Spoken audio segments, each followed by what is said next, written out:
What's up, guys? Welcome to another video. China has been kicking my ass lately. One, you guys remember that video? I mean, it was only like a week ago. I made about why I drive like such an asshole. Jesus fuck no! God damn it, this fucking thing! Well, a couple of days after that, I crashed my bike.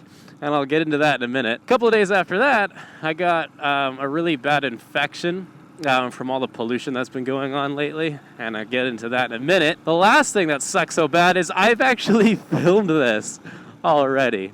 So I'm supposed to say, oh, I'm going to go explore the countryside. I've never been here before, except I have like an hour ago. So yeah, what happened was I'm using this new mic that Seymour got me for Christmas. It should be higher quality, but the problem was it didn't work the first time I tried it because I'm an idiot and I didn't test it. And so I filmed this like whole thing and it just didn't, it was completely muted. There was absolutely no audio whatsoever in that entire video. And it sucks too because like it was an interesting video. I even almost got like attacked by these dogs, which I can't show because again it's silent. But yeah, here's a fucking silent video of me almost getting torn to shreds by these guard dogs.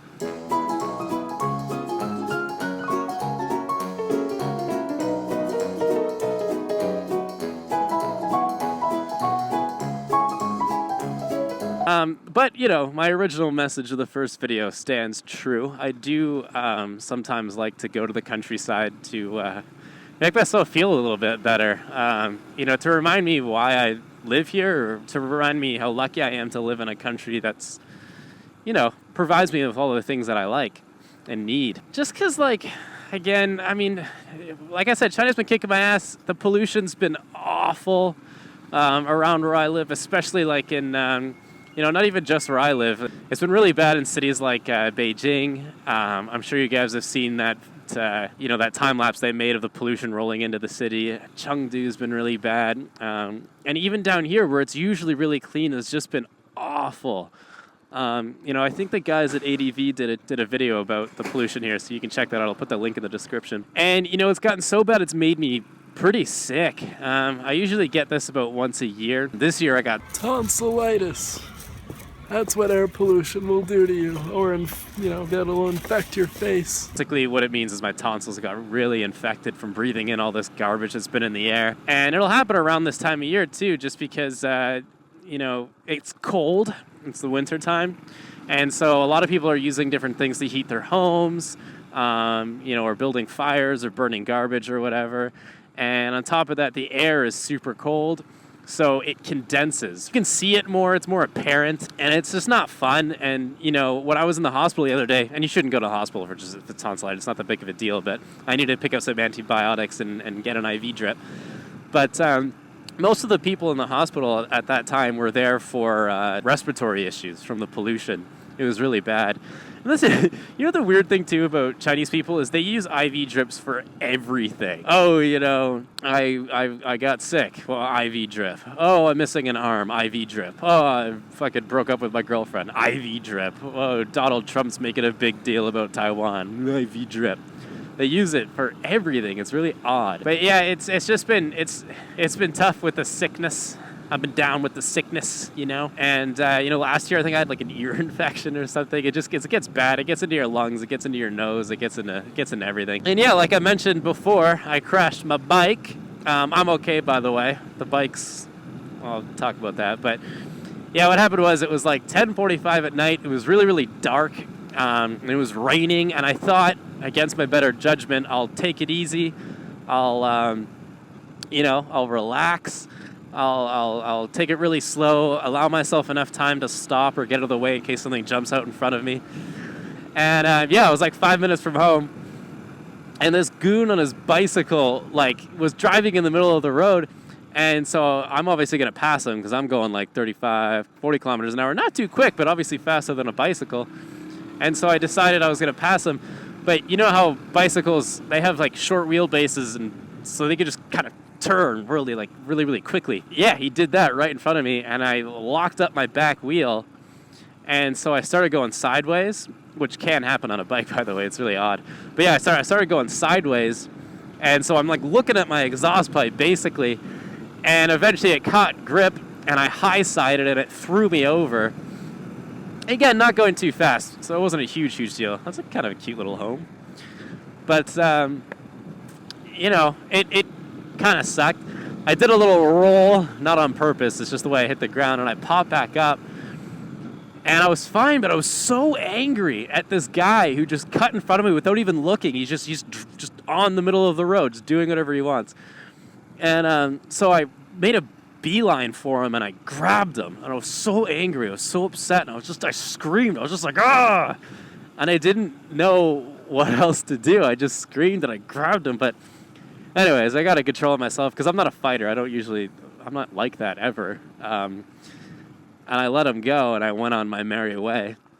And the bike is in okay shape, actually, for a crash. Especially because this bike has been crashed like 1,000 times. I see you, giant truck.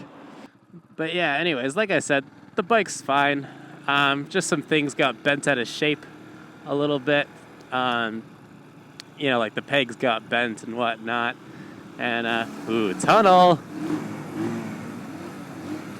But I don't know if you guys can see this, but like, see this left bar is just kind of bent in a little bit.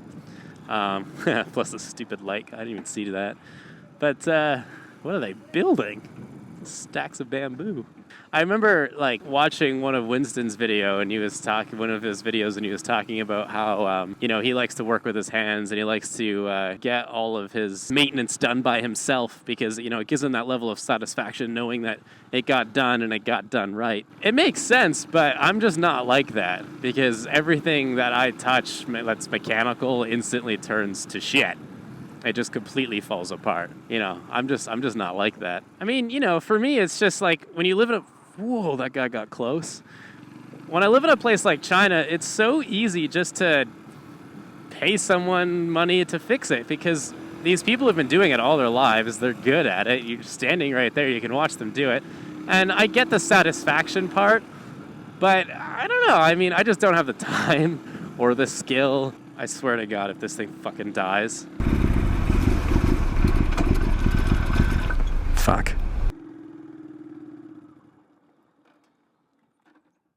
Fuck!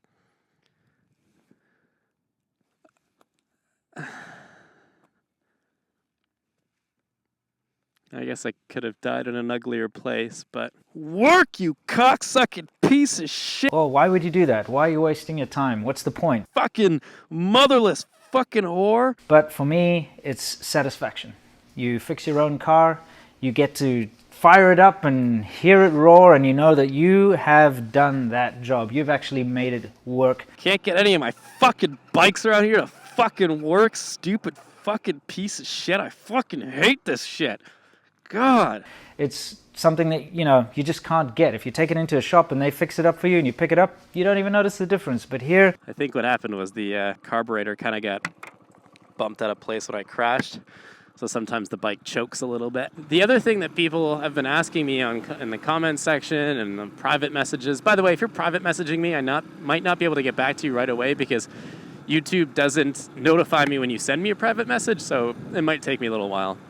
But yeah, a lot of people have been asking me for a patron, that I should start a patron, which I've been fighting that idea for a long time just because I don't know. I feel like I don't deserve a patron, I guess. But I mean, if enough people are actually willing to pay money, I mean, why not?